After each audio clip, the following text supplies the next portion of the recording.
Ito yung sample ng legit na CVT fluid. Mga paps, pag kayo ay magpapalit ng transmission fluid sa inyong CVT transmission na kotse o automatic na kotse, mas okay na sa kasa na lang kayo bumili.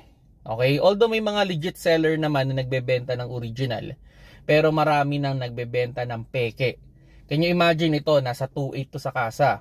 Pero sa online nung chinek ko, meron mga 1,100, 1,200. Nakakaduda yung presyo nila. Ang layo dun sa original price ng kasa. Siguro kung mga nasa 2.5, maniwala pa ako na original yon or totoong CVT fluid yon. Pag ganun kalayo yung presyo, medyo magduda na kagad tayo. Baka masira lang yung ating CVT transmission dyan. Okay, napakamahal pa naman magpagawa. Okay, and yun nga, bawat brand at bawat model, may mga pagkakataon na magkakaiba sila ng ginagamit na CVT fluid.